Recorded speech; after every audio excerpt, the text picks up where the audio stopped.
दोस्तों, दिशा सालियान और एसएसआर सुशांत सिंह राजपूत का केस फिर एक बार कब्र से निकलकर बाहर आ गया है।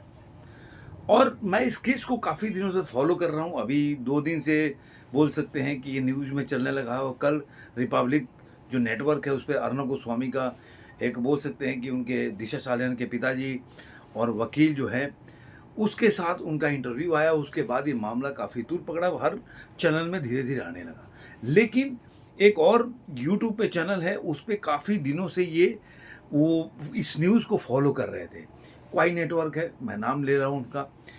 तो उन्होंने इस मुद्दे को मैं काफ़ी 1 महीना से करीब देख रहा हूँ। जब 17 तारीख को इसका आया था कि इस मामले में सुनवाई की जाएगी, उसके बाद इसका डेट बढ़ गया कि दिशा सालियान मामले में एक व्यक्ति ने इसके ऊपर कोर्ट में, हाई कोर्ट में एक याचिका दायर की थी। उसके हिसाब से इसमें सुनवाई की जाने वाली थी। लेकिन इसी दरमियान में अब दिशा सालियान के जो पिताजी हैं वो सामने आए और वो अब 200 से ऊपर पेज का एक पन्ना का एक जो हाई कोर्ट में उन्होंने याचिका दायर की है। अब वो बोल रहे हैं, जो पहले एक टाइम में उन्होंने, जब नितेश राणे बोल रहे थे कि इनके साथ दुर्व्यवहार हुआ दिशा सालियान के साथ, उन्होंने आत्महत्या नहीं की है, उनके साथ दुर्व्यवहार किया, उनकी हत्या की गई है, तब उन्होंने मानहानि का मुकदमा इसी नितेश राणे पे दायर किया था। तो अब ये जो लबो-लबाब जो पूरी घटना है ऐसे है। सारे लोग, जो कि इसमें बताने की ज़रूरत नहीं है कि एसएसआर सुशांत सिंह राजपूत का केस क्या है या दिशा सालियान का केस क्या है। 2020 में जो भी, हर लोग इस केस को जानते हैं, एक-एक चीज़ को जानते हैं, दोनों पक्ष के केस को जानते हैं कि कैसे कुछ लोग बोल रहे हैं जो ये एक हत्या है और कुछ लोग बोले आत्महत्या है। लेकिन हमारा मानना ये नहीं है कि इसके ऊपर चर्चा नहीं करना है। मेरा ये आज का विषय ये है कि आखिर इस केस में जो अब दोबारा उठ के आया है, कुछ होने वाला है क्या? तो मेरा ये मानना है दोस्तों कि फिर जो एक एसएसआर वानियन है या जो इस केस को एक देखना चाहते थे कि एक इस केस को एक मुकाम मिल गया या फैमिली को एक निर्णय मिल गया कि भाई इस केस में ऐसा, चाहे सुशांत सिंह के साथ ऐसा हुआ था या दिशा सालियान के साथ ऐसा हुआ था। लेकिन मैं आज फिर बोल रहा हूँ आपको कि ऐसा कुछ होने वाला है नहीं। कि जिस तरह से वो डिमांड कर रहे हैं कि चलो सीबीआई को केस जाना चाहिए। सीबीआई के बारे में आप जानते हैं कितना लोग, कि सीबीआई आज तक जो भी केस ली थी, बस लोग टकटकी निगाह लगा के बैठे रहते, अब कुछ होगा, लेकिन होता कुछ नहीं है। आप चाहे जब सुशांत सिंह केस का मामला, जब सीबीआई के बहुत जद्दोजहद के बाद सीबीआई को ये सौंपी गई केस, तब भी ऐसा कुछ नहीं हुआ था। तब भी लोग टकटकी लगा के देखते रहते, आज कुछ नया होने वाला है। लोग आते थे, चाहे किसी को भी, और 2-2 घंटे 3-3 घंटे उनका पूछताछ चलती थी, लेकिन निकला निष्कर्ष ढाक के 3 पात। एम्स के जो भी वायसरा रिपोर्ट, जो भी उसकी जांच हुआ, उसमें लोगों का जो डिमांड था वो सब हुआ, लेकिन निकला ढाक के 3 पात। अब आप मेरे से पूछेंगे तो एक तो पहला, सीबीआई पे मैं भरोसा नहीं करता। आप लोग भी जानते हैं कि उनका एक हुआ बना है कि सीबीआई के पास जाएगा तो केस सॉल्व हो जाएगा। आप आरवीके मेडिकल कॉलेज का केस देख लीजिए, उसमें क्या हुआ। सीबीआई की एंट्री से होता है, मैं 50 एग्जाम्पल दे सकता हूँ जहाँ पे सीबीआई को केस सौंपा गया और सीबीआई कुछ नहीं कर पाई।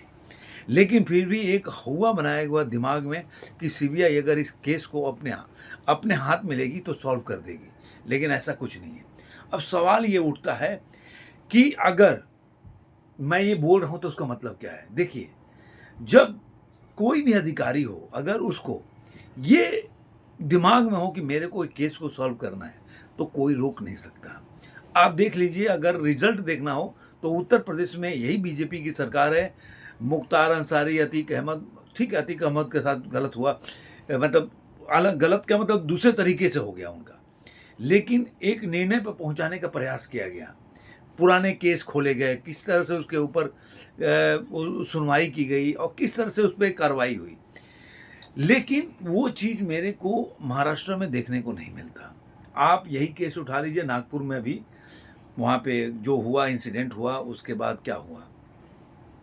मैं हमेशा बोलता हूँ, देवेंद्र फडणवीस, मतलब मुझे 1 पैसा अगर बोलेंगे तो 1 पैसा यकीन नहीं है। देवेंद्र फडणवीस जब भी विपक्ष में रहे तो पालघर साधुओं का मामला ऐसे उठाते थे कि वो आएंगे तो कोई जादू मार देंगे। लेकिन 2.5 साल से एक नाथ शिंदे के साथ वो डिप्टी सीएम थे, लेकिन किए क्या, ढाक के 3 पार। ऐसे ही देवेंद्र फडणवीस की अपनी सैफ अली खान में भी बड़ी बड़ी बोल बच्चन उनका बस है, कितना बड़ा बड़ा बोल दें, कितना बड़ा बड़ा कर दें, गड़े मुर्दे उखाड़ लूंगा, ये कर दूंगा, करने वाला कुछ नहीं है। तो इस मामले में भी नागपुर में जो घटना हुआ उसमें भी लीपापोती होगी, कुछ दिन तक ये सब चलता रहेगा, उसके अखबार के चौथे पांचवें पन्ने में धीरे धीरे गायब हो जाएगा, होगा कुछ नहीं। जो धीरे धीरे आ रहा है ना कि कुछ लोग फेक वीडियो डाल रहे हैं, अब पता नहीं सही है फेक है, लेकिन उसमें भी बुलडोजर की कार्रवाई चल रही है। आप देखिए उसमें जो टीन के पतरे हैं वो उखाड़े जा रहे हैं। आप बुलडोजर की कार्रवाई को तो जो इलीगल जो मकान बने हुए हैं उसको तोड़ो, बुलडोजर की कार्रवाई में टीन के पतरे उखाड़ के क्या नाम देख रहे हो कि भाई हम बुलडोजर की कार्रवाई कर रहे हैं। तो देवेंद्र फडणवीस का जो देखिए, जो आदमी को आप, मैं ज़्यादा इसमें बोलूँगा नहीं, जो आदमी को सत्ता की लालच होती है और पावर का लालच होता है, और जो आदमी पार्टियों में घूमता रहता है, वो व्यक्ति में इतना गट्स नहीं होता जो किसी के खिलाफ एक्शन ले लें, क्योंकि वो तो इसी पार्टी का हिस्सा भी है। वो ठीक है, वो डेवलपमेंट में काम कर सकते हैं, अलग बात है, लेकिन किसी के खिलाफ एक्शन लेने के पहले आपको ये सोचना होगा कि आपका अगर आदमी सामने खड़ा हो तो उसके खिलाफ आप एक्शन ले सकते हो कि नहीं।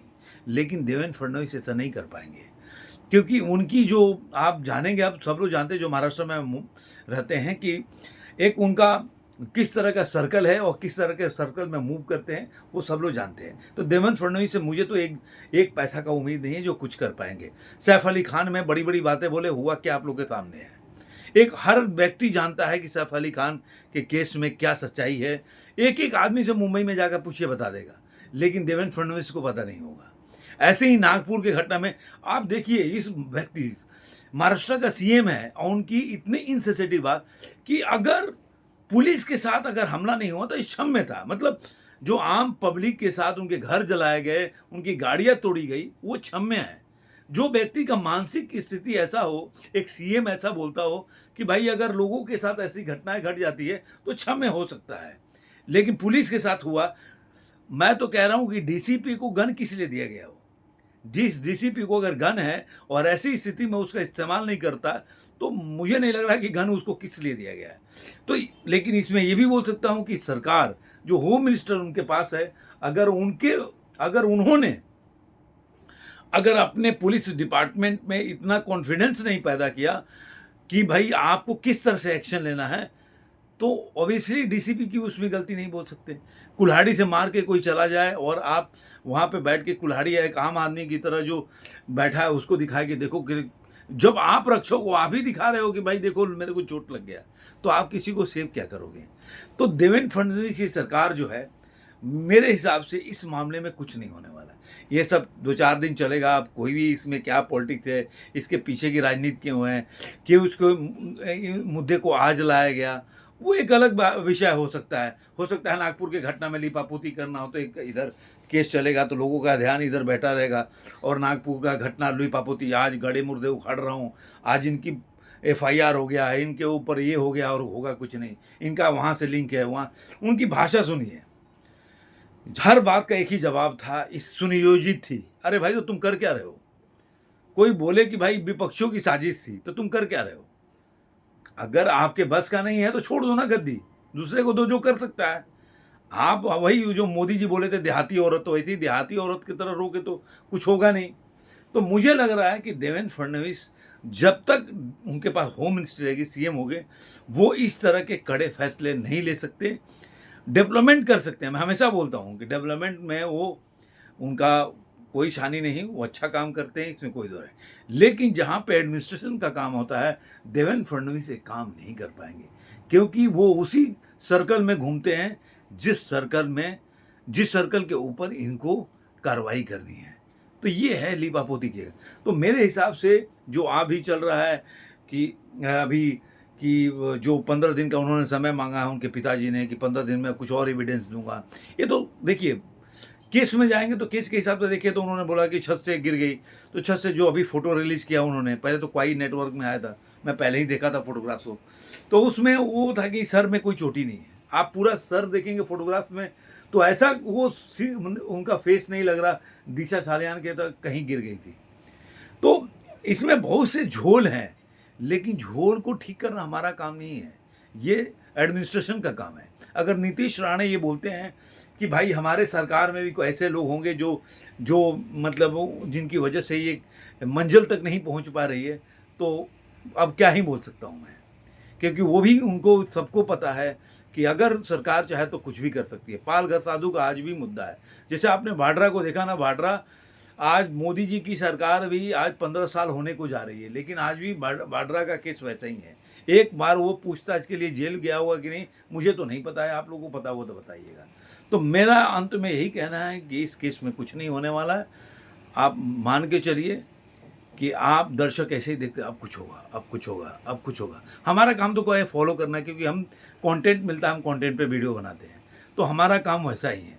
लेकिन आम जनता तो कंटेंट के लिए नहीं कर रही ना, आम जनता तो चाहती है कि इसके क्लोजर रिपोर्ट आए, यहाँ की सच्चाई क्या है वो सामने आए, लेकिन आएगा कुछ नहीं। केवल आप देखते रहिए टकटकी का, बाद में आपको लगे अरे यार पूरा समय बर्बाद चला गया। तो ये मेरा कहना था। आपको ये वीडियो कैसा लगा जरूर कमेंट बॉक्स में बताइएगा। फिर मिलेंगे किसी और वीडियो में। आज के अंक में इतना ही।